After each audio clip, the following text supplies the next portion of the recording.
Hi. So I wanted to discuss some things that I've noticed that kind of substantiate things I've said earlier in previous videos.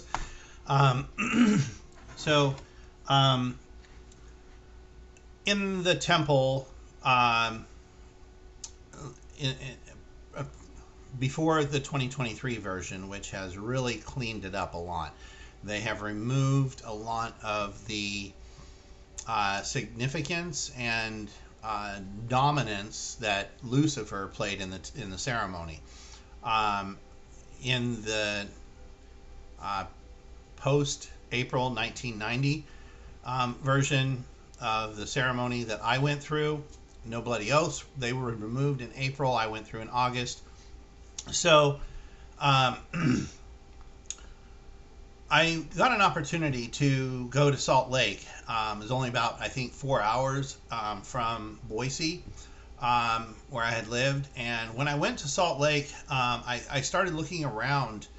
And of course, coming from a Christian background and existing Christian faith before joining the Mormon Church, thinking that the God and Jesus that the Mormon Church worshipped was the same as I have always known, just redefined, like given a better definition of like understanding better, which was all deception. So anyway, so I go to Salt Lake, and of course, Mormons don't wear crosses. There are no crosses on any of their buildings, on the outside or the inside. And I cherish the cross. One of my favorite songs growing up was The Old Rugged Cross. It's interesting to note that, the Mormon Church does not have Amazing Grace in their hymnal. But that's a whole nother subject just about the music alone and what it does to the mind. So anyway, so I go to Salt Lake and I start looking around, and I go to I think it's on the west side of Temple Square is the church, the Genealogical Library, Family History Center, and then right next to that is the Church History Center, museum, whatever. Above the doors, the glass doors going into that building, is this huge carved in granite mural. And when you look at it, it's got all kinds of symbols and signs and things like that into the mural. And it's like just a mashup of what I assume to be church history. And up in the top left-hand corner of this big, gigantic mural above the doors, very top left-hand corner, is an inverted pentagram. I mean, a outlined inverted star with a circle around it and another circle around that. And I was like, I had a rough, a little bit of a rough period in my late teenage years, and I remember Motley Crue's "Shout at the Devil" album, and different things like that from different bands that I listened to, and I knew what this was. This is not of God. And there was right next to that another kind of raised three-dimensional inverted star as well. And then you go over to and there's also the sunstone, which was one of the stones used in the Nauvoo temple. But then you go over to the Salt Lake temple, and you see upside down stars everywhere. You see the sun symbol. You see the moon symbol in different phases. You see the Big Dipper or Little Dipper on one side of the temple.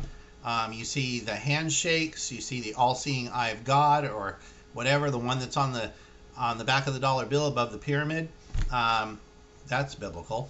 And you just see all these symbols and things on the temple, but no crosses, nothing that is recognized universally as a Christian symbol, but all these symbols that are recognized universally as pagan, occult, or satanic even. And then you go into what used to be, I know it's leveled now because of the construction they're doing there at Temple Square, but you go over to the visitor center. I believe it was the Northwest Visitor Center, where the Christus statue was.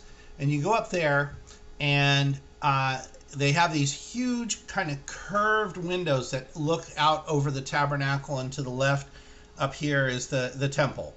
And in front of the windows are these, is it like a planter box that is kind of curved in front of the windows, and then there's benches in front of the planter box, padded benches to sit on. You pull those benches out and look at the planter boxes, and each recessed panel on that planter box has also an inverted star on it. The Eagle's Gate that goes across the road, I'm not sure if it's there anymore because of the changes they made there, but the Eagle's Gate, right below the eagle, where the arch comes together, there is an inverted pentagram, an inverted star.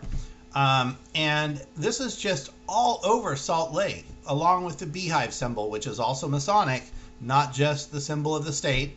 And then we can go to the Nauvoo Temple and see these same symbols, the inverted star in the stained glass windows with the circle around it, the sunstone that even looks more like Baal, a sun god, and all the symbolism that is all over Salt Lake and all over Nauvoo. And then, of course, all of the Mick temples, as anti-Mormons and ex-Mormons call them, the ones that look like cookie cutters, have the circle within a circle symbol on them, which is also a fertility symbol, if you will.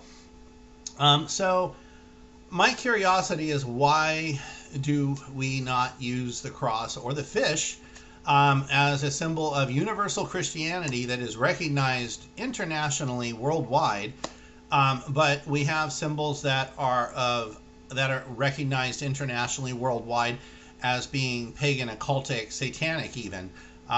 It doesn't make sense to me, and it just fits into the whole program of what's going on in the temple when I went, where we're told by Lucifer to put on aprons, and we continue to wear those aprons even after God casts Adam and Eve out of the Garden of Eden, rejects the apron, and replaces it with coats of skin. And then we build an altar out in the lone and dreary world, and, oh God, hear the words of my mouth. And we do that same prayer. Who answered Adam's? Who's going to answer ours? Why is Lucifer even being mouthy and stating such things inside the temple, and then the outside of the temple reflects all of that? So that is my opinion about the satanic and occultic and pagan symbols on the Salt Lake Temple, the Nauvoo Temple, and many other temples. I know I'll probably get a lot of flack from this, because I know that a lot of people will say that this symbol existed before Christianity and blah blah blah. Well, what existed before Christianity? And is that of God? I'm not looking to pick on anyone's specific faith, pagan, Wiccan, whatever you believe, your faith. I'm just saying from my perspective, where I was in my walk in life, and what I observed and what I saw did not jive with where my faith was. So thank you for listening.